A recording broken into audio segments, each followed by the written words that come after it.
Yeah, that's a question. Will this be recorded? So that's great. Yeah, it is recorded, and if you need a link to it, Scott, in case he can't join today, we can get it out there. And then, of course, you can point him in my direction, and I'm glad to work with him and add anything that I can add to his to what he's doing as he goes through his project in order to supplement. I think all of us that do what we do here, we want all of our customers to be successful. Okay, once again, welcome everybody. It's 11:08. I think everybody that's here is here, or is going to be here is here.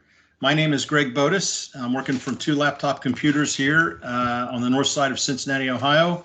Also on the screen there is Justin Smith. Justin Smith is a application engineer trained in PLCs, HMIs, drives and motion control, working from his home office up in the Indianapolis area. And Justin and I have worked recently with a customer in his area to do some motion control on a die cut machine. So some of the things that I'll be talking about today are going to be things that Justin and I have worked on together for this customer. And so Justin, look forward to you throwing in some comments there as we go through all of this. So once again, thanks everybody for joining. I'm going to share my screen here. And I'm going to give you just a little bit of PowerPoint. I won't make it too painful, I promise.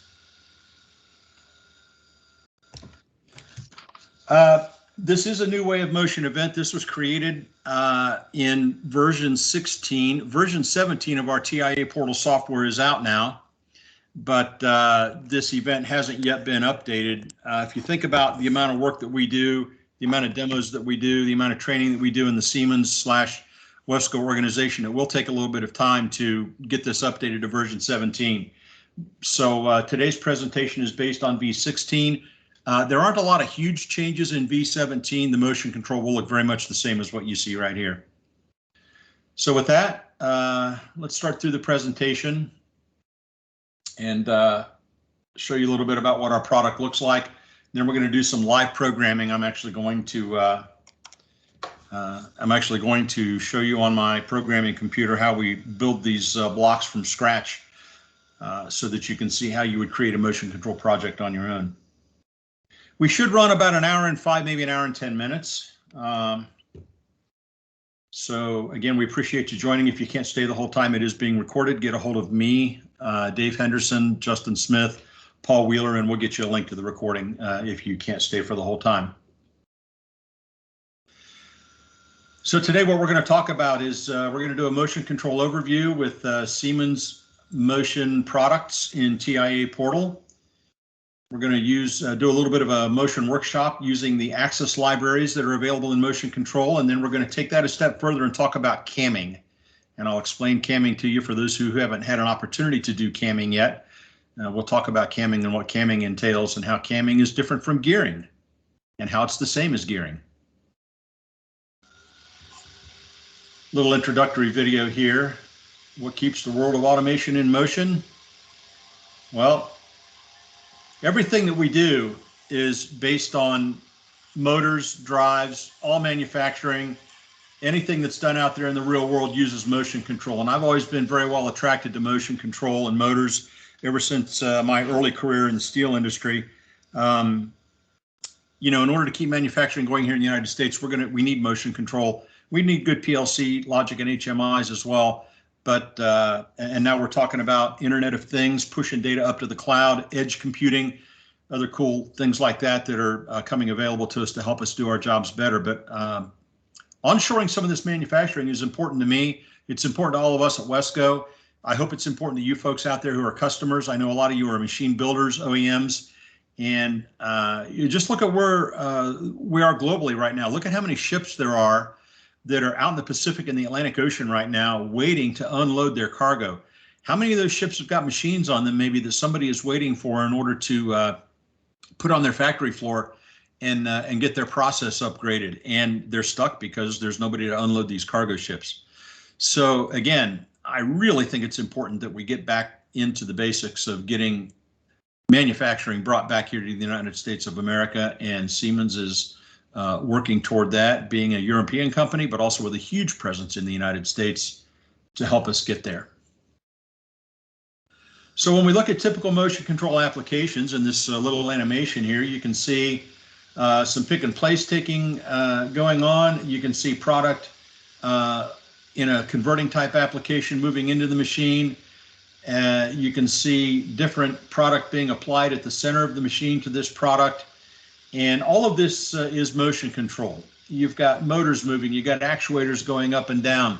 You can see the two actuators on the left with two small servo motors on a little bit of a mechanical cam there. I would contend that that's for a mechanical advantage, that you could actually move those mechanisms up and down by doing the camming that we're going to do today using motion control.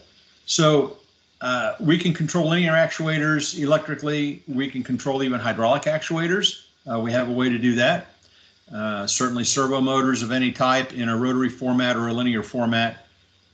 And we even have Cartesian axis control. We can control someone else's robot. We can do kinematics, multi-axis kinematics in our motion controller as well. So truly what we have in Siemens Motion Control is a solution for everybody to accomplish what you need to do on the manufacturing floor. A quick summary here: Cartesian gantries, delta pickers, Scaro robots. That's all part of what we can do in path handling and interpolation. Certainly the easier ones are synchronized axes, cross cutters, flying shears. You gear in an axis, you move it really quickly, you gear it back out. And that's what that category is. Certainly converting palletizers, hoisting and vertical conveyors, feeders, door control systems. All of that is a big part of doing simple positioning in motion control.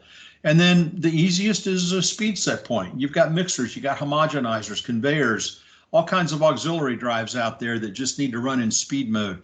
We can do these with the servo package that we have. And in many cases, I have customers who have combined their speed applications in the servo package to coordinate everything in the motion controller as their PLC, if you will.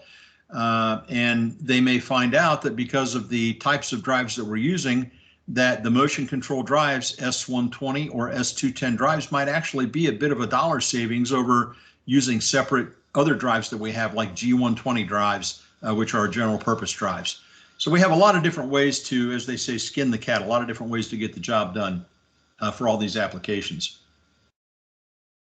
And once again, just a little bit of a summary of how we attack all of this with our product. S7-1500 is our standard basic CPU.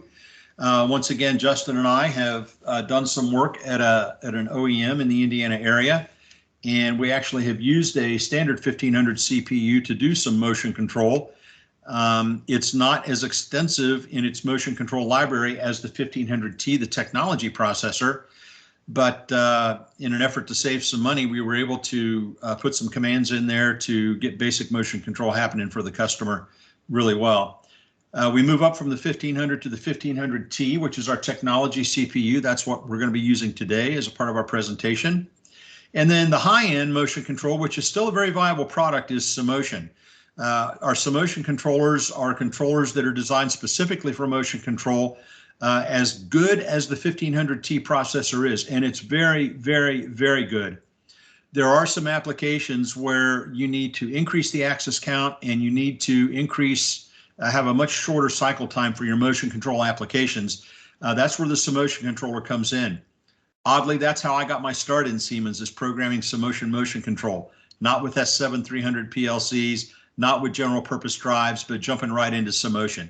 It's an incredibly capable package, but I would say for 90 to 95% of the motion control that we need to do out there on the factory floor, the choice really is the 1500T processor that we're going to be using today. And today's 1500T that we have is also a TF, as in Frank, which means it's a fail-safe processor that we can evaluate inputs, and we can do we can handle safety inputs, e-stops, pull chains, things like that, so that we can stop safely and bring our machine to a stop much more quickly. Here's a little summary of what the advanced controller, the S7-1500T CPU, can do. You can see we have a number of different hardware types listed on the upper right there. Again, I mentioned the 1511TF, which is what we're using today. And we go all the way up to the processor called the 1517T CPU, along with the fail-safe version of that one. One of the things that's new now that we can do is cross PLC synchronous operations. So if you have two separate PLCs with servo drives on two separate PLCs, we can actually synchronize those axes in what Siemens calls isochronous operation. We can also do conveyor tracking now, so that if we're using the kinematics functions in our PLC to control, say, what's called an H-bot or a V-bot, some of those newer technologies that are out there with servo motors to do some pick and place operations. We can actually do that with conveyor tracking, so that we can track the conveyor and place the product on the conveyor at the same speed that the conveyor is running. One of the things you're going to see here in a bit is the CAM editor. It's the one piece of technology that I chose to present today, and you'll see how easy it is to create simple CAMs as a part of your project.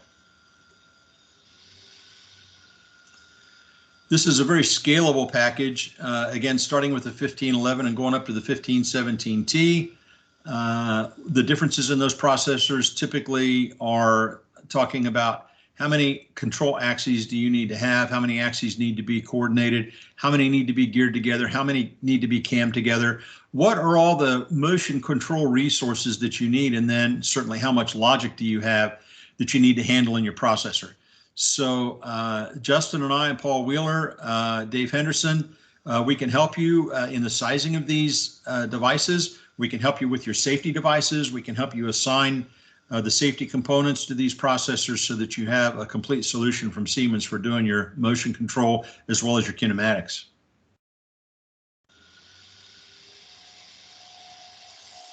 Now you can see what we're doing is we're marrying the PLC and the drive together. And we've got this device now that's called the Ultra Compact S7 1500 Drive Controller. Let's take a look at what this product is. This product actually takes the device that we call a control unit CU320, which provides motion control, and it combines it with a technology processor, a 1500 level technology processor in one device. So now if you're doing S120 motion control, which is our larger motion control package, you can combine the CU320 and your technology CPU, and you can handle up to 6 servo drives with one of these technology controllers. This is a really, really great drive controller for applications that are 6 axes or less. You get your technology CPU and you get your CU320 to control your motion all together. Some people would look at this who are familiar with the Simotion package and say, well, wait a minute, isn't that what Simotion does? Yes, it is what Simotion does. Simotion does logic control as well as motion control. But with the drive controller, we're doing it at much less cost. And we're doing it for 6 axes or less. Yes, compared to Simotion, you could say that there's a bit of a compromise on how motion control is handled, but quite frankly, this is a really good controller for a lot of position axes and even a lot of speed axes and axes that you need to put together, gear and cam, as long as you have a small machine, and there are a ton of small machines out there. So this is the product that we have now for that. We also now have the advanced controller. We're talking about the S7 1500 now and the enlargement of that portfolio. And we have a new open controller now. There are a lot of applications out there where people want to do some open programming. They don't want to be constrained by doing just ladder logic or sequential function charts or the languages that are available inside of our CPUs. They want to actually be able to use other platforms to program. So with that, we now have the open controller. It comes in at that mid-level, the 1515 SP PC2 TFPN. That's a long description for that. And then you see there on the right what we just talked about, the drive controller. So we do have a lot of options for you based on what you need to do on the factory floor. Once again, when we look at the tCPU, again, just a summary of what we can do. We can do output cams. We can do output cam tracks. We can look at measuring inputs for fast inputs in order to get a motion happening based on something hitting a sensor out there. Speed axes, positioning axes. We can take external encoders in as a half axis, and we can follow those external encoders. We can do relative and absolute gearing. Relative gearing means gear in wherever I tell you to and just follow. Absolute gearing means gear in at exactly the point that I ask you to gear in, so that when I'm at 0 degrees on the lead axis, I'm also at 0 degrees on the following axis. Those are all parameters that we have available to us in motion control, whether we're using Simotion or whether we're using the TCPU. Cams and camming, which we're going to talk about today, and then as well as the kinematics functions. Our portfolio of drives is scalable. On the low end of our drives now, we have a new drive called the micro drive for 24 and 48 volt DC motors. This is a drive that you might see on automated guided vehicles, AGVs, or other devices of that type where they're running on the factory floor and they have a DC supply. The micro drive is one of the new drives that we have for those kinds of applications. But before we talk about that, let's just talk a little bit about the S210 package and how it goes together. Our S210 drives go all the way now up to 7 kilowatts, and you can see what our torque ratings are for some of these motors. SH in a Siemens motor stands for shaft height. So you can see that we have motors now that are available up to shaft height 100. That's 100 millimeters above the base of the motor, or a frame on that motor that's roughly a 200 millimeter frame. A 200 millimeter frame, that's an 8-inch square flange servo motor. So if you've been using servo motors in the past, you'll be somewhat familiar with what kind of torque a motor like that can develop. And you can see that based on our applications, we can be in that 30 to 40 Newton meter range on torques, which is a heck of a lot of torque that's available out there. Top highlights here of the S210 system. A lot of performance out there, lots of dynamics. I'm going to show you some of those dynamics in the cam profiles that we're going to work with today. Easy engineering and TIA portal. Everything is combined all together. You're not moving back and forth from one software package to another. Maybe if you had prior experience with Siemens, that was one thing you didn't like, is having 3 different software packages up at one time. That's not the case now. We can do this all in one combined TIA portal software package. And this truly is a worldwide product. This product ships globally, and folks around the world are familiar with Siemens. There's Siemens assistants all around the globe. And you can be confident that if you put Siemens on your machine, that it's going to be well accepted by your customers. Here's a quick overview of the S210 hardware. A couple of things I want to point out. I don't want to belabor this too much because we've got other things to talk about here. Is that we have a 1 cable connection on this drive, and you'll see that here coming up in a couple of slides. That 1 cable has the encoder connection with that small connector on it, as well as the power connection, all in 1 cable. This is new for Siemens. Siemens S120 servos have 2 cables, one for the encoder connection using drive click technology, and the second connection for power. So this really simplifies doing work in the field with this 1 cable connection. I glossed over a slide here about the 1FK2 motors. You can see some detail here about the 1FK2s. We've got high dynamic motors that you might need for high acceleration and high dynamics in your process if you're assembling small parts and you want to get there quickly. Then we have what we call the compact motors, which are medium load inertias. One of the things that's always important, one of the things that I can help you with, is sizing your servo motor to be appropriate for the load that you have. A high dynamic motor is not always good. My old analogy that some of you have heard many times before is if you've got a Volkswagen engine in a semi-truck, it's going to be hard to maintain good speed in there, even if you had a big gearbox, because you got a lot of inertia that you're moving around. So the size of your motor needs to be a good match for what the size of your load is, so that we can make sure that we maintain good speed control, good speed regulation, and good position control. If those inertias are out of whack, if you're using a high dynamic motor with not very much gear reduction and a heavy inertia load, you may not even be able to get the servo tuned properly, and certainly your position control is going to suffer.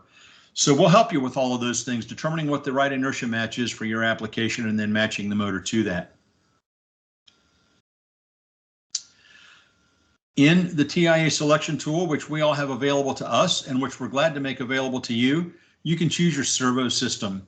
TIA selection tool is something that we at the distributor level are very familiar with, and we can actually make it available to you if you're doing a lot of engineering in the Siemens platform.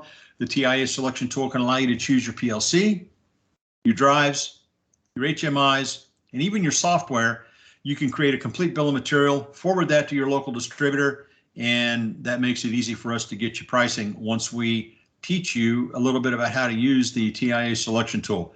It's an awesome tool, as is another tool that's not mentioned in this presentation called Sizer, which is actually used to take the mechanics of your machine and create a mathematical model for those mechanics, and then determine what the torques are that are required from your servo motors, assign the servo motors and the drives and the technology that's required for that application.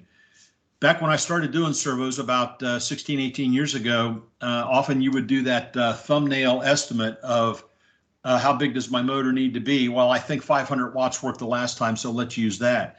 But using the TIA selection tool and using Sizer, we can now nail that for you. And I have to say that as long as I've been using those tools, and if the data that's input is appropriate data, we have never had an axis sized improperly in the field. I never have. And so we can give you good assurance that we can get you in the right motor and the right drive and save you some money. One button tuning.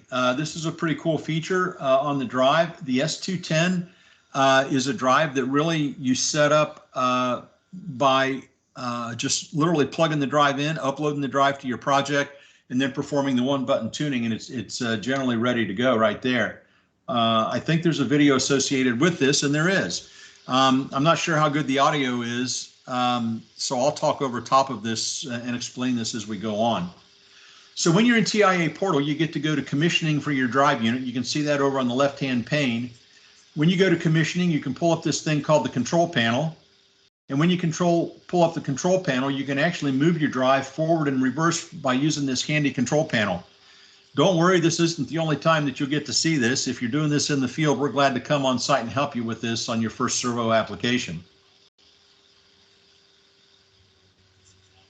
Here we're doing the optimization run. So we choose one button tuning in the menu, and we simply put a value there in the configuration for how much movement that we want to allow the motor to make. We might be limited based on our mechanics sometimes. You start the tuning process and you can see that there's an old gain value and a new gain value in there. And what happens is the new gain value will be saved to RAM when you do the RAM to ROM here in the parameter setting, and you're done. You've tuned the drive and the drive is ready to go. And these tuning parameters have been placed in the drive with the motor. Presumably you would be connected to your axis here, and you would be tuning your application with all of the load on the axis. Pretty neat stuff. One button tuning. It really does work well. We've used it in the field, and it does a nice job. We're going to talk today about configuring technology objects. Technology objects are the way that in our motion control processors that we combine the axis, the motion control axis, with the motion control drive, the physical drive that we just looked at where we did the one button tuning. So we're going to talk about that. Before we get there, just a little bit on our micro drive. If some of you have applications out there you haven't heard about our micro drive, here are some examples of our entire drive portfolio, going all the way up to 14.2 megawatts, believe it or not, on the high end. But at the low end, we have this new product called the micro drive. Typically, it's a 24 volt or a 48 volt application. And we also offer safe torque off functionality with that. So if you're on an AGV vehicle and someone walks in front of it, you need to safely stop that AGV. That technology is contained within the micro drive. It does configure in TIA Portal if you do the hardware service pack upgrade to your TIA Portal. It is a drive that uses Profi Drive Control. Profi Drive Control is the control that we use for our servo drives and for all of our drives products.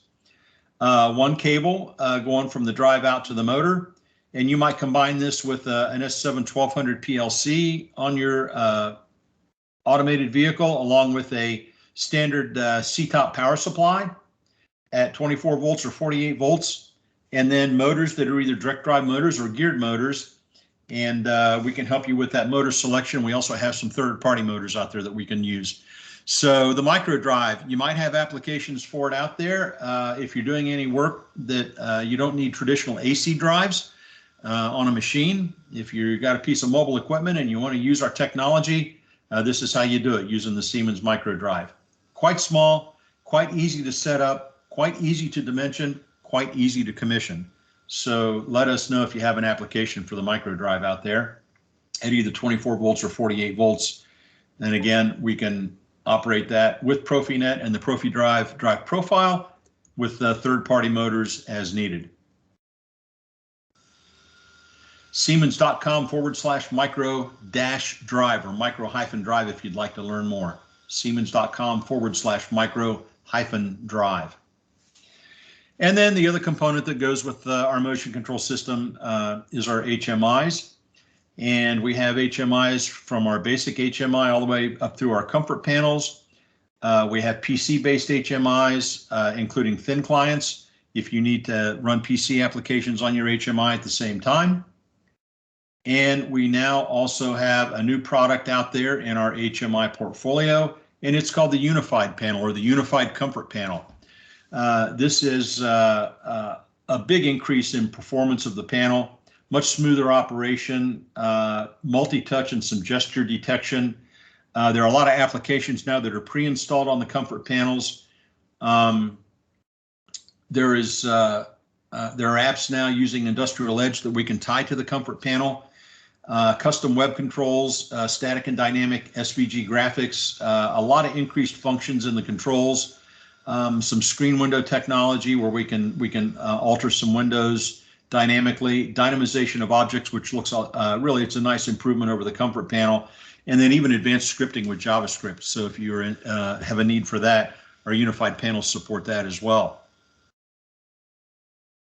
The multi-touch panels come from a 7-inch size all the way up to a 22-inch size nominally, which is actually 21.5 inches. I don't know why they do that. My TV's that way too.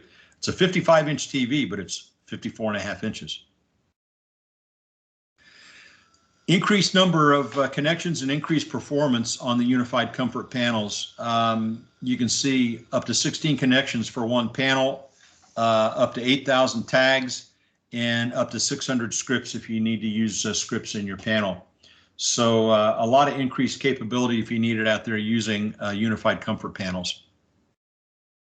And again, we talked a little bit about the optimized usability and the multi-touch gestures that are now available with the unified panel.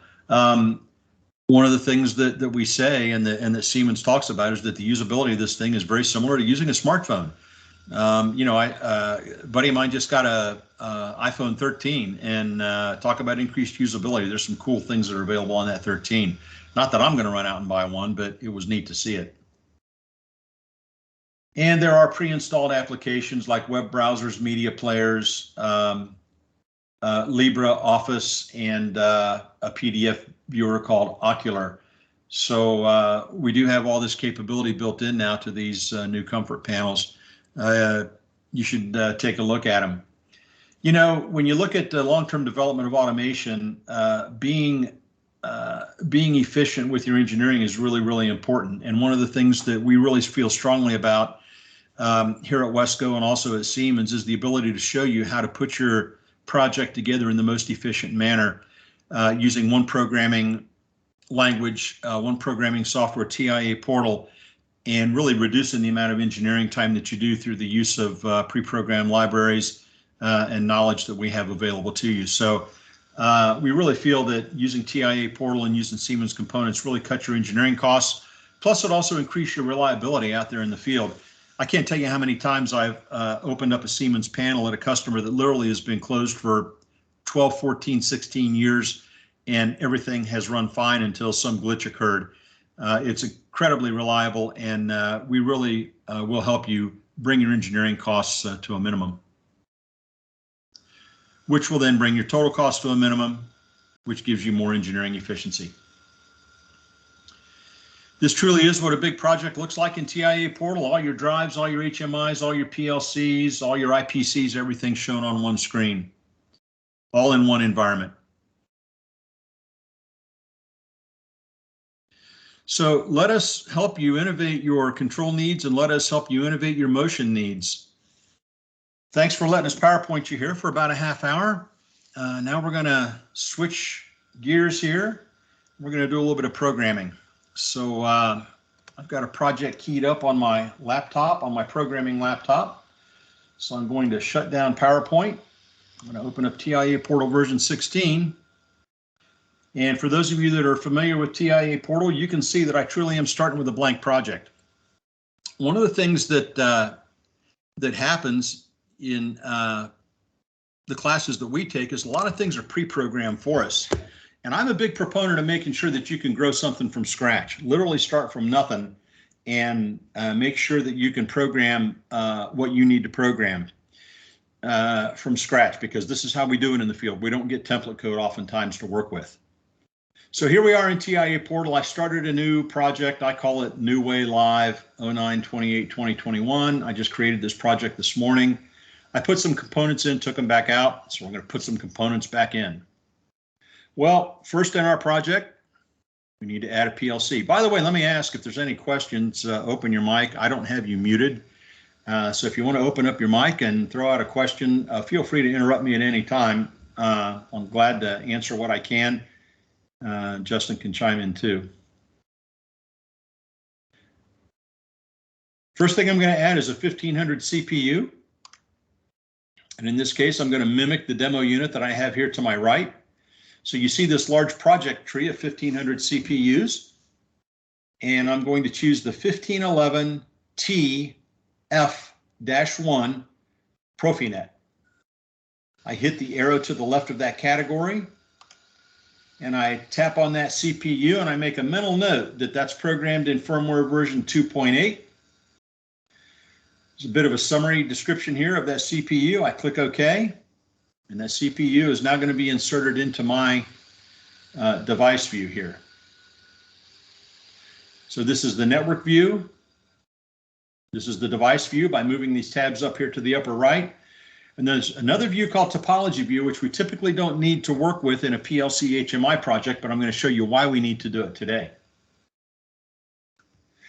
Now, I'm not going to upload drives today, although I could. I'm going to show you how we would insert drives from scratch. So we're going to put our red drive and our blue drive in the project here, called red and blue because Siemens always uses those colors on the wheels on their training/demo units. So once again, here you can see controllers, HMIs, PC systems, which are integrated PC/HMIs, and drives. Going to go to the drives category. See all our general purpose drives here. Here are the S120 drives, the larger servo drives, the ones that have been around for about 15 years. And here are the newer S210s that have been around for about 2 years or so. I'm going to choose the smaller drive. This is a drive. You can see we have drives that can operate all the way up to 480 volts and some that can operate in the 240 volt range. No, we don't have 120 volt drives, unfortunately. You at least need single phase AC, 240 volts, 200 to 240 volts coming into your drive in order to run. I'm going to choose this small drive and say OK, put it in the project. You can see it takes me to the device view. I'm going to go back to the network view. And I'm going to insert another drive. So once again, back up to the top of my tree, add new device. Once again, I'm going to go to the drives, go to S210, take that first one as a single phase AC 240 volt drive, choose this drive, say OK. Go back to my network view. One thing we need to do with our drives is we need to assign a motor. So I'm going to choose this drive. I'm going to go back to the device view, and you can see down here there's a little blank spot for motors. If I double click on that, you'll see in my inspector window below that there are some motor details and motor selections. Here are the valid motors that can be used with that drive. You can see it's a 100-watt drive, and you can see that we have single-turn absolute encoders and multi-turn absolute encoders. For simplicity, I'm just going to pick this first motor with its torque rating and its encoder and insert it into the project. And you can see now that the motor and its encoder and its signal module, evaluation module, have become a part of the project.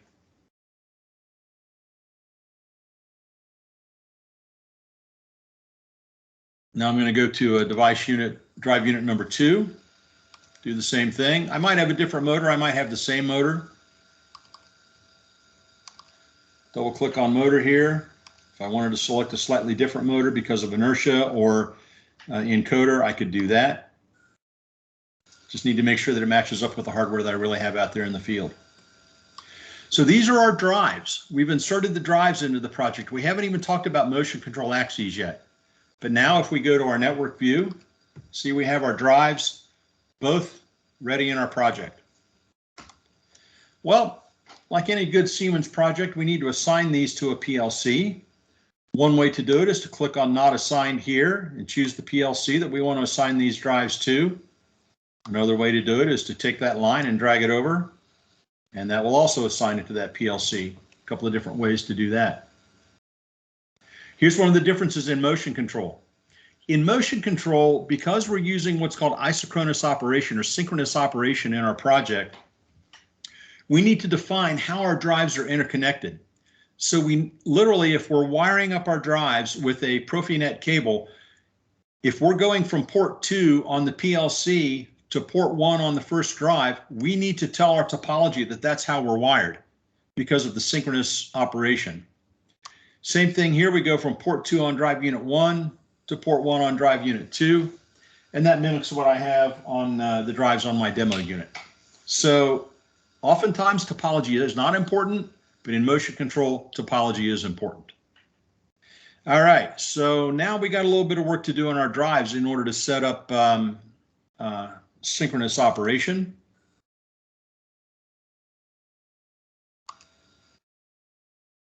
So we go here to the network view, go to the drive unit,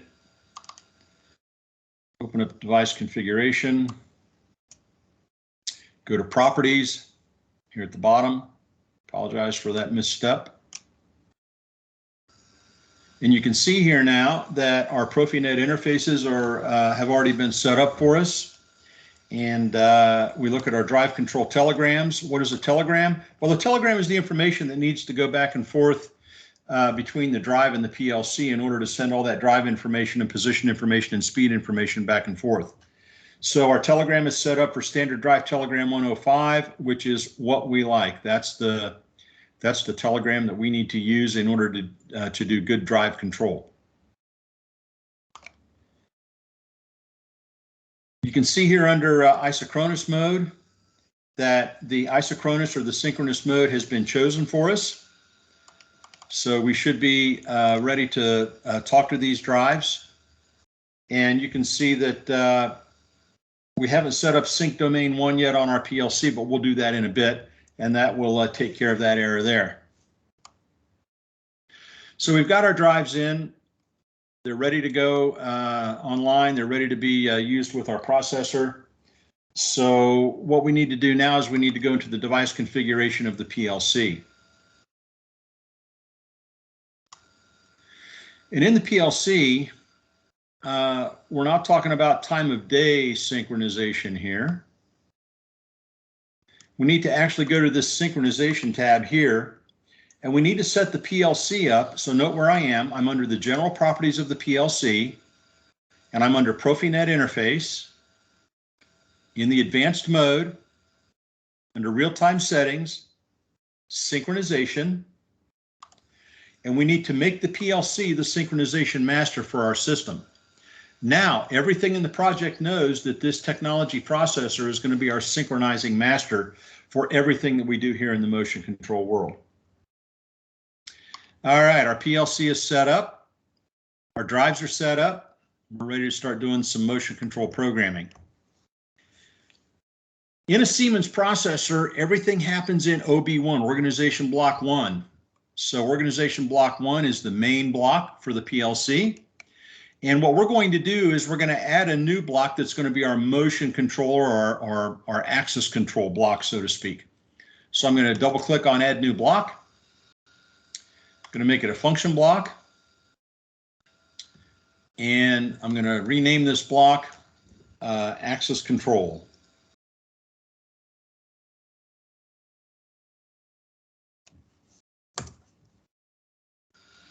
And there's our new block ready for programming. So how does this block get called? Well, it's really easy. You take this block, you drag it up to OB1. I need to have OB1 open. There's the first rung of OB1. I take my function block here, drag it over to OB1 and drop it. And this is my access control data block that is created for that access control function block. It's automatically created. It's a single instance block. So I say OK. And now when OB run, the organization block is scanning through the PLC. Every scan, it's going to run the FB, the function block for access control. So I'm going to go back to the access control block. I'm going to do some motion programming. We need to set some things up. Well, first thing we need to do is we need to set up some technology objects because we don't have any technology objects yet. So the first thing I'm going to do is I'm going to add a new technology object, and you can see that all the available motion control technology objects are available to me here. So the first thing I'm going to add is I'm going to add a positioning axis. And I'm going to say OK on that positioning axis. And now that positioning axis as a technology object gets added to my program. I'm going to rename this here in a bit, but one of the things I'm going to do is I'm going to set this technology object up as a rotary axis. And what I'm also going to do is set up modulo. What is modulo? Modulo means that as your axis moves from 0 to 360 degrees, once it gets to 360, it resets its known position back to 0, and it goes 0 to 360 again. And that's consistent with how our demo unit is put together. When I show you a picture of it again, you'll see how that works. I had to take a little drink there.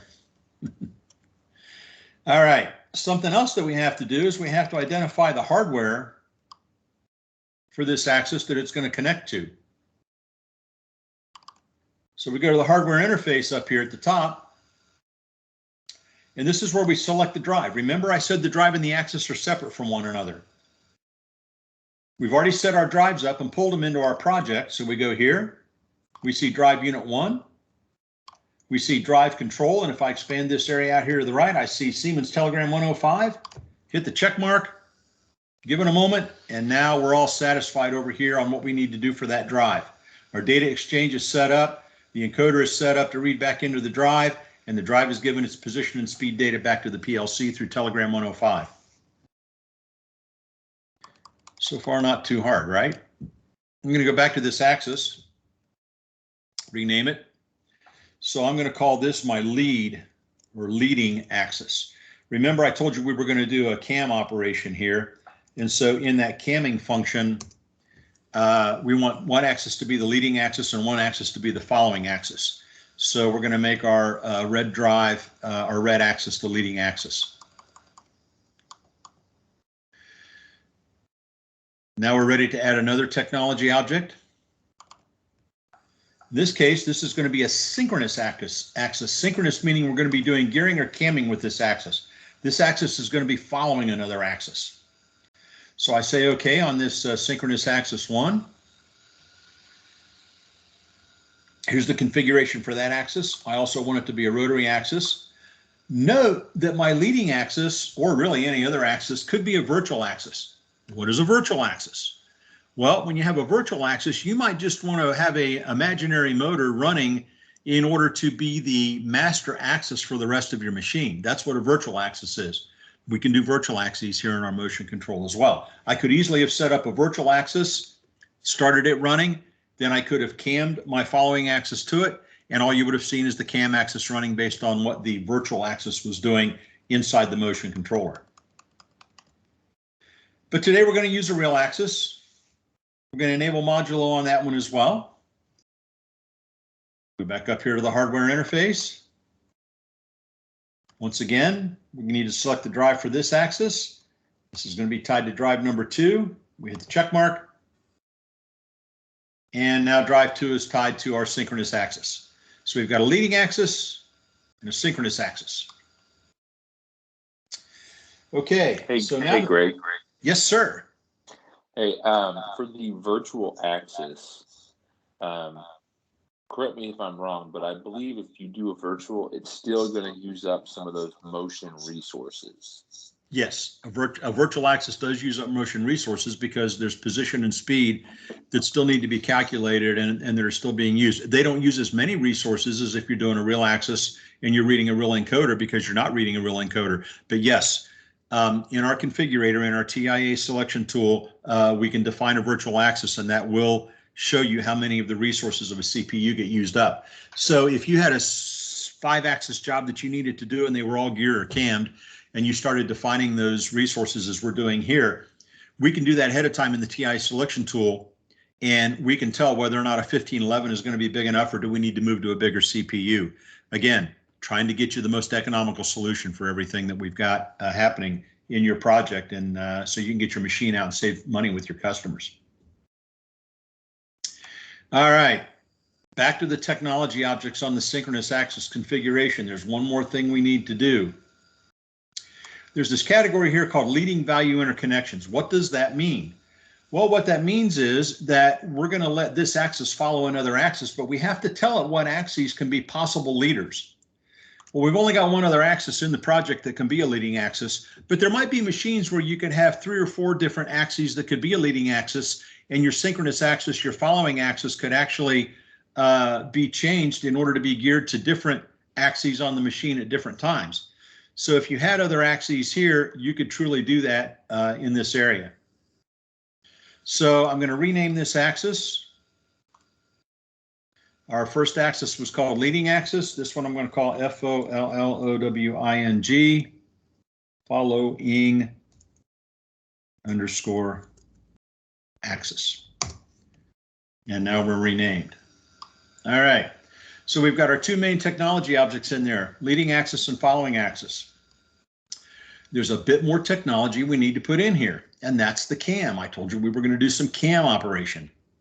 So add new object, and it's called a technology object cam. So what's a cam? Well, if you're familiar with lawnmowers and cars, a mechanical cam is that cam that rotates and has push rods on it and moves pistons up and down so that your engine will run. There's a lot of other applications for cams that are out there in the real world. In this case, we're going to do an electronic cam. So we're going to let one motor cam and follow another motor. So that's called the technology object cam. And a cam is really just a special case of a gear. A gear is 2 axes that are geared together with one following another. A cam lets that axis move in a different type configuration. You notice when I add the cam, I get my cam configurator that comes up automatically here. So we can do this graphically, or we can do this by putting positions in a table here. I like doing the positions. I think that's a nice way to go. So I'm going to do it by adding a line. And you notice that the default line goes from minus 0.5 revolutions on the following axis to plus 0.5 revolutions, and 0 to 360 degrees on the leading axis. So here you can see the leading value at the start of the line and the leading value at the end of the line, the following value at the start of the line, and the following value at the end of the line.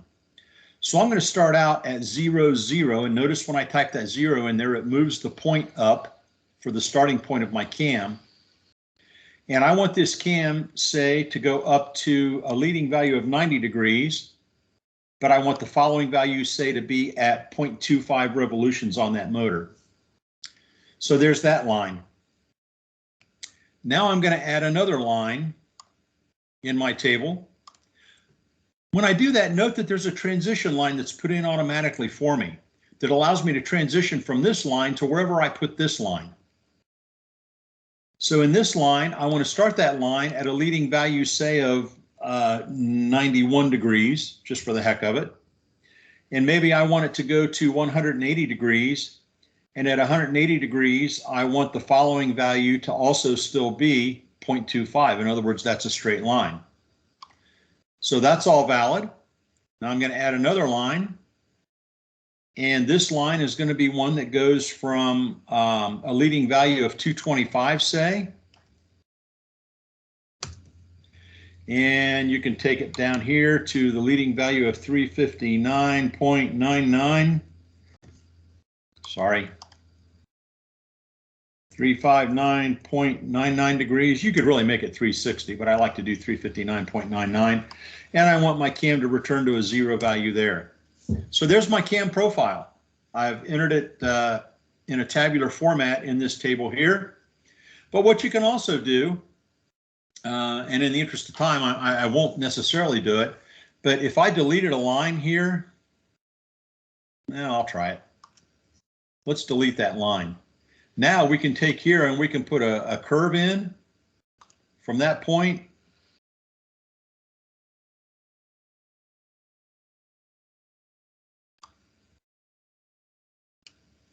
And you see now it will do the interpolation for us. If we truly wanted a cam that looks something like that, it would try to interpolate that cam for us. You see that it made a sine wave curve and a line. And because I didn't do it very consistently, so there are going to be some errors there that occurred. So what I'm going to do is I'm going to delete the sine curve here in the table to get back to where I need to be. And we'll just go with this simple cam here. Once we create the cam, one of the things we have to do with cams is we have to compile the cam to make sure it's okay. So we right click on the cam within the software and compile the cam. And if I pull my divider bar up here, I can see that my cam compiled okay. I do have a warning, but that's only because a text list for a technological alarm does not exist, and I'm not going to worry about that right now, but I have no errors, which means I have a good cam. All right, there's one more technology object we need to add. I know this seems like a lot, and it's because I'm talking at the same time as I'm doing, but we can help you with this when you have your application in the field. We know how to do this stuff.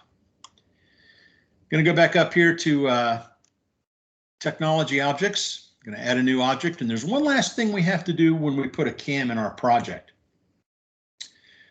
And it's a cam interpolate, and we do that in a different area. I'm sorry, I got ahead of myself. Okay, we're going to go back to our function block for access control. And I'm going to show you some components that you need in your access control in order to make everything work here in technology. So I go over here to the right where my instructions are. I go to the technology category, go to motion control. And in motion control, when you're experienced with Siemens motion control, you understand that there's some things that you have to do.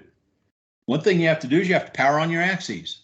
So I put in an MC power block, and I'm going to call this MC power leading for my leading axis. I'll let it create the DB automatically. And then if I want to, because I've got an enable that goes over to the left rung here and an enable output that goes over to the right rung, if there were really a rung there, I can take another MC power and put it in line with this, just so I've got all my MC powers together in the same rung. Following.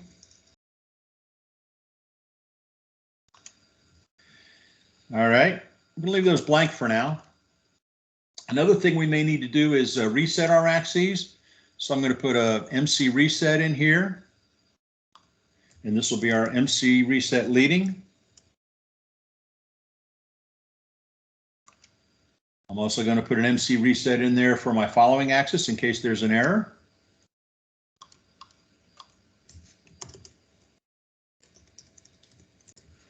Till I'm trying to hit the hurry up here a little bit so we can get this done. All right, MC home, we might need to home our axes.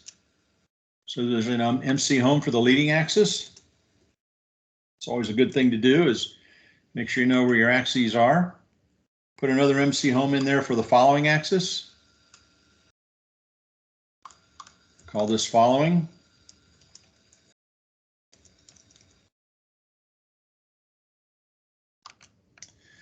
All right. Next rung of logic, we might want to do a move velocity on our lead axis so that we can get things running here. So I'm going to do a move velocity on our leading axis. Say okay there. And then we're going to want to do our cam controls. So if we go down here under synchronous motion, so below these motion control blocks down here to synchronous motion, we need to actually do what's called a cam in. We need to turn our cam on and get everything running in our motion controller. So I'm going to choose MC cam in here, pull that up to my logic line.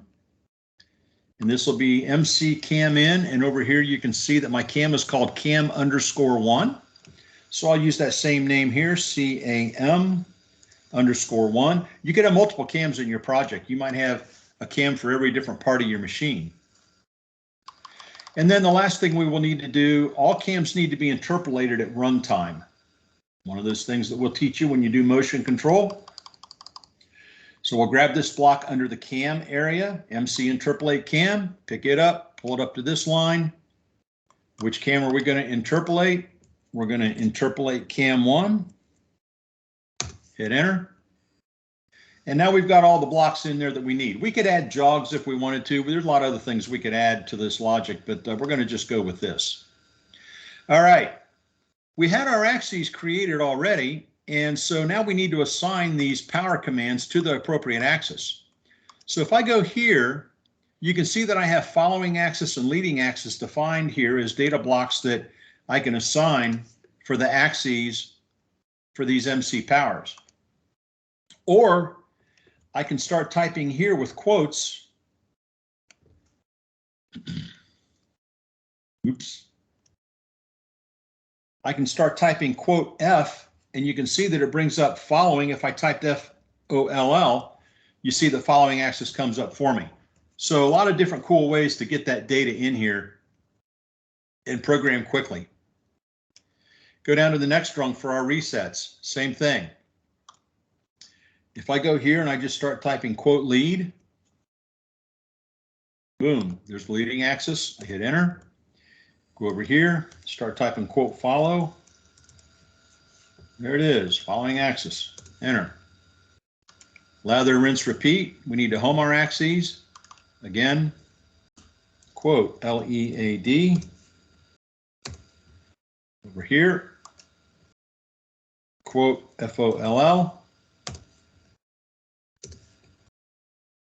Next rung, move velocity. Well, we're going to move our leading axis, and our sync axis is going to follow that. So again, quote LEAD, calls up the leading axis.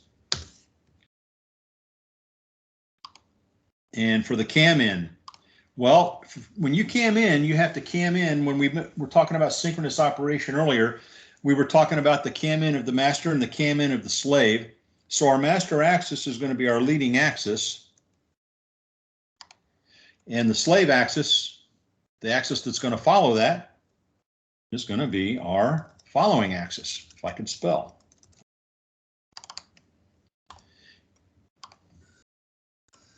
Mistype, sorry. Quote LEAD there. And quote FOLL. What cam are we going to use? So remember I said there were multiple cams that we could assign. In this case, we're going to assign cam 1. Again, I'll use this method here to hit the little tabular area to the right and go choose cam 1 and hit enter. All right, so there's all that programming done. Last thing we need to do is make all this stuff actually work.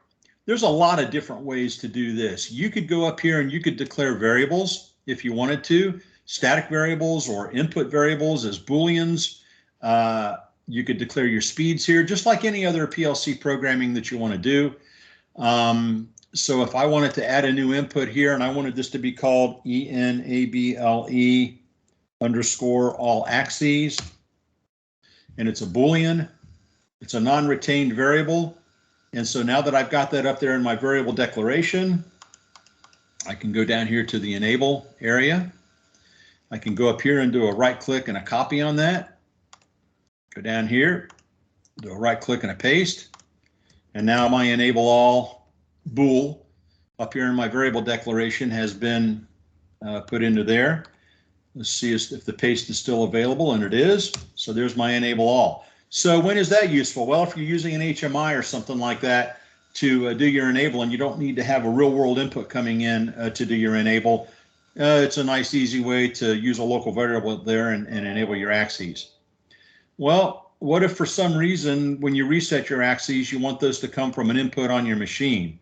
So, you know, maybe temporarily what you want to do is you want to assign an internal memory bit to that M0.0. Sorry, I was in the wrong spot. Go back here and make this the leading axis. Now we go down to the execute M0.0. We'll just use a memory bit inside the PLC. And if we want to know what that memory bit is, we can go in there and rename that tag that says reset_all.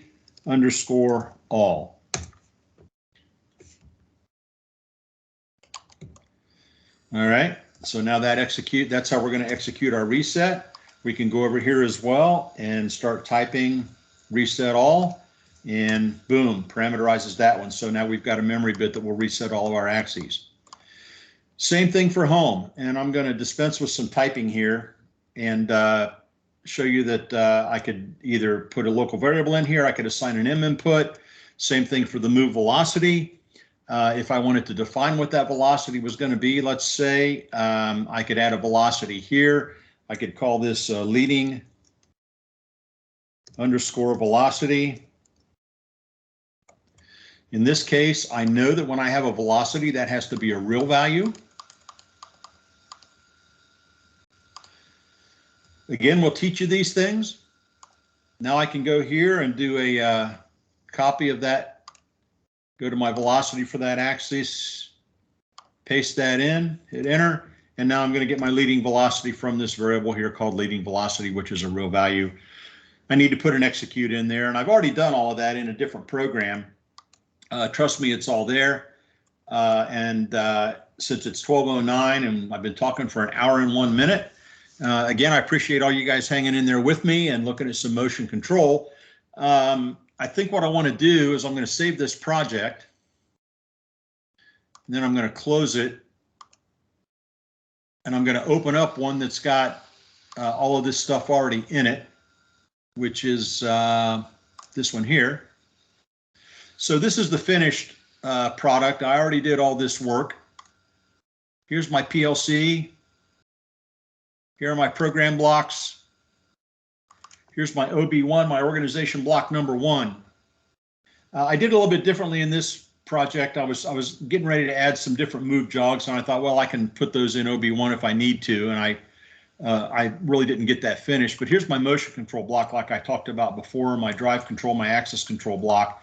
You can see I did the same thing here. There's my MC powers, my jogs. I did add jogs in this project. I put resets in. My interpolate cam, so interpolating cam really needs to be done online, and then I need to cam in and I need to make my cam active. I forgot one, move jog, there it is, MC home. I got my home axes in there. So I created this project and downloaded it all into the processor, and now we're going to take a look at what the result of all of this is. Turn on my camera on my phone.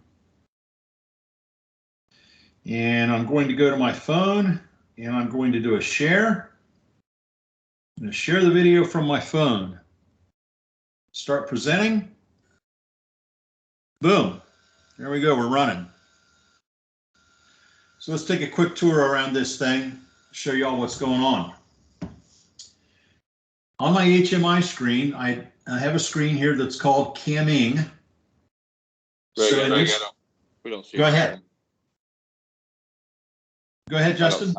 I don't see anything on my screen. I'm monitoring here on a second. I can see, Greg. I can see. I can see. You got also. it? Okay. Yeah. There's something on my end. Yeah, you should be looking at an HMI if you're looking at my camera. Yeah, I must be having some issues. Okay. Go ahead. Paul, can you see it okay? Paul Wheeler? Yes, I can. Cool. All right. Well, All right, move it's just on forward. my end. Okay. All right. So you can see here the controls that are on this main screen here. Right now, what I'm going to do is I'm going to go to this blue wheel and I'm going to cam it out. And when I did that, you can see here that the blue wheel is no longer running. I'm going to go up here to the red wheel. I'm going to stop its motion. Now you can see the red wheel is not moving. So to get this thing running from scratch, typically you would have to power your axes on. So I created a power button. And if we were looking at logic right now, you'd see that those MC enable blocks go high because now I'm enabling. Now I've got the speed on my red wheel programmed at 200 degrees per second. I'm going to slow that down a little bit to 100 so we can see what's going on with it. And I need to home my axes, so I hit the home button, and this should home everything. So now I'm at 0 degrees on both of my axes. I didn't move my wheels. I left them where they were, so now they've established new homes. Actually, for consistency here, let me do this. I think I can do this okay. If I open this door, yeah, I'm right between turns on the servo there. Close it back. I'm going to power the servos on. I'm going to home those axes. Now I'm going to hit the start button on the red wheel, and you can see the red wheel is moving. So you remember that cam profile that I programmed? I programmed that blue wheel to move forward, stay there for a bit, and move back. So I'm going to go up here to my HMI. I'm going to hit the cam in. And now you can see, even though the distance is a little bit different on the demo than what I really programmed in the example that I showed you, you can see that every time the red axis gets to 0, the blue axis cams in, goes to a position, waits for the end of the cam profile relative to the lead axis, and moves back. Okay, that's kind of cool, but Paul and Justin know that I like to ramp things up a little bit. So I'm going to ramp the velocity up to 2,000. You can see in the simulation on the HMI that I'm running at 2,000 degrees per second on my master axis. I limited it to that. I'm not going to be able to run any faster. And the HMI update is so slow that you really can't see what's going on here. But here's the fun. Check out that cam profile on the following axis. Look how fast that's moving.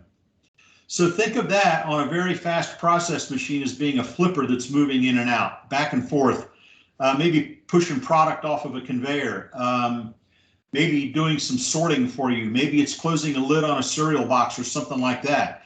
So think of that as a small servo motor that's moving back and forth very, very quickly. And again, when we size that axis for you, we'll size that servo motor based on the dynamics that you give us and based on the load that's on that axis so that it can truly perform that function. There needs to be enough inertia in the motor. There needs to be enough torque in the motor. And where torque gets to be really, really important is on accelerating and decelerating torque, because we have to start the motor and we have to stop the motor and we have to make sure that we can do it without faulting the drive. So running that red axis at speed, that's easy. We're not using very much torque there right now at all. But boy, that blue axis, it's using a lot of accelerating and decelerating torque in order to do what it needs to do. You can even hear it running a little bit. Pretty cool. I love motion control, always have. And this is good stuff. So once again, I'm going to stop presenting there since you've seen the demo. We've PowerPointed a bit today. We've talked a lot about motion control and how to program motion control. And we've done a lot in about an hour and 10 minutes. Does anybody else have any questions out there? I can assure you that those of us guys that are application engineers for Wesco in Indiana, Ohio, and Kentucky, we can help you with your applications. We can come on site. We can hook up to the gear that you buy. We'll sit down shoulder to shoulder with you. We'll wear a mask if we need to until this Delta variant gets by us, and we'll help you do your motion control one-on-one. We're glad to have your business. We'd love to have you do motion control applications. So does anybody have any questions out there based on what we've done so far? That's all I've got to present today, and I know it seems like I hurried through some of that. But for all of you folks that are in the Wesco organization that are sales personnel and managers, and for all you folks outside the Wesco organization that have joined in, I know that a number of customers joined us today, and some maybe had to drop off. But thank you very much for being a part of this. We really appreciate you joining in and allowing us to demonstrate to you some of our knowledge about Siemens motion control and about Siemens drives and Siemens processors. So with that, any other questions out there? Contact me, Dave Henderson, Paul Wheeler, Justin Smith. Dave will help you out with your controls and your, thanks, Mark. Dave will help you out with your controls and your safety applications that will go along with all of this. And Justin and I and Paul will be there for you for your PLC applications and your drives applications. So when will the link to the recording be available? I just got off the phone with my customer and he was pulled into a meeting. we will, Scott, let me send that directly to you so that you have it. We'll send you a direct link to that recording. Justin, you've done more recording and looking at recordings. Maybe you can explain to Scott exactly where he would find that in Teams. Yeah, it will kind of auto generate, and once it shows up, I will kind of just trim it, and then I can send it to you. It'll be available through SharePoint, so I can just send you the link through the SharePoint, and you can download it. Great, thank you very much. Yep. Thanks for joining, Scott. And again, if your customer has any issues out there, feel free to have them contact me, Justin, Paul, Dave, whatever. I will say that Justin and I are a little more motion centric, and so if your customer needs a little bit of help down in that area, certainly talk to the local Wesco folks. You know, the Siemens hotline, 800-333-7421. I know you know that number. They're a good assist as well. Yeah, are you familiar with Phil Ross in Richmond? I don't think I've met Phil yet. We may have attended some classes together, but I don't recall him. Okay, I mean, he's our main support, and he's been around, done that. But I think Phil started out mostly as a general purpose drives guy and a PLC guy. I'm not familiar with where he might stand on doing motion control. So if he's done some motion control, he should be able to support this really well. And if you need some additional help, certainly get a hold of me or Justin, and we can work with you also.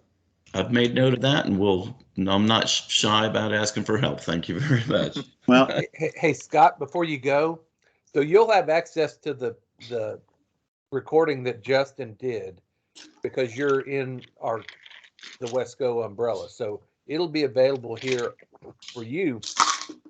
But what we do is export it out of Teams, and then we upload it to a YouTube channel that we've set up. So we have a Rico Automation Gmail account that we can upload YouTube videos to. Okay. I mean, if I can access it, what you said it'd be posted in Teams chat or something like that. Yeah, it'll show up in this event. Once we end the call, it should show up. So you may just, if you check the chat from this meeting, it should show up there. But if not, like I said, once it comes available, I will share it via SharePoint and just send you a link to it. Okay. I mean, I can just go sit down with my customer then and do that. Plus, he lives like 5 minutes from where I live too, so we're good. Yeah. Cool. Thank you. And Scott, again, I'm more than willing to go online with your customer. You know, we can do a Teams meeting with him. We can share screens back and forth, and certainly work with the folks that you have local there. But if there's anything we can do to help, all of us in the Wesco organization are glad to reach out and help promote Siemens. Yeah, the biggest help we need is to get all the parts in so they can do this during Christmas shutdown. Yeah. Oh. The way schedules are going nowadays, that's almost impossible. So, hey, before we get going, hey, Justin, Paul, don't drop off yet. I want to talk to you guys before you guys get going. Thanks, Scott. It's been a pleasure. Thank you. Thank you.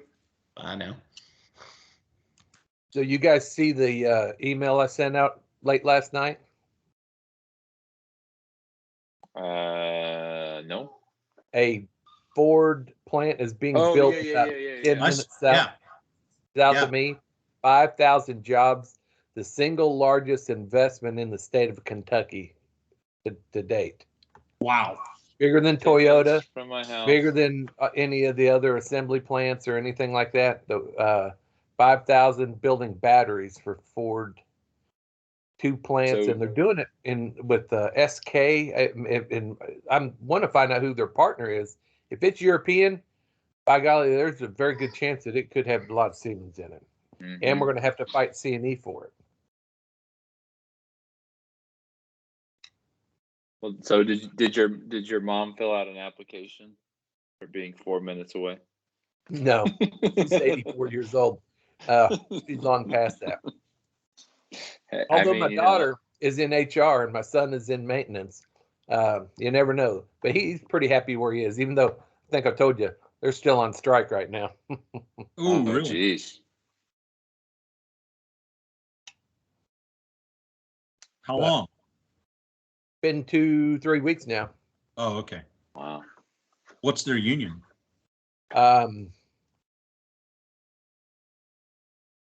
I can't recall what it is. It's not like there are some that are in like the United, or, you know, alcohol, whatever. This is a food. UCFW? Pardon? UCFW, United Commercial Food Workers Union, maybe? It could be, but that doesn't sound familiar. It's the same one American Fuji Seal in Bardstown is in, and a couple others that are, you know, because Fuji Seal is food related. Okay.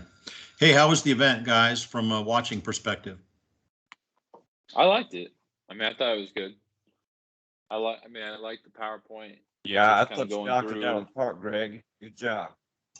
Thanks. Yeah. There were so many things to do in this event, and I wanted to pare it down to some PowerPoint, you know, to talk about product, and then, you know, I think I hurried through the programming again a little quickly, but, you know, that's kind of good because it really does program that fast, Justin. You know that, and you know, if I'd have downloaded that project, it really would have run. Yeah, I mean that's the I think that's the benefit of with the motion control. It's just like you make your technology objects, you throw in your MC blocks, and you're kind of done. I mean, and that's even like longhand. Like I have a library. I actually made a motion control function block, and I have everything. I made one that I can just pull out of a global library and drop in for any synchronous or positioning. Nice. And the blocks are already it's already a multi-instance, and then I just address the axes on the outside of the block. So like anytime I need a synchronous axis, I just drop in a motion control block, and it's like that's done. Yeah. I mean, like you can get so creative with some of this stuff.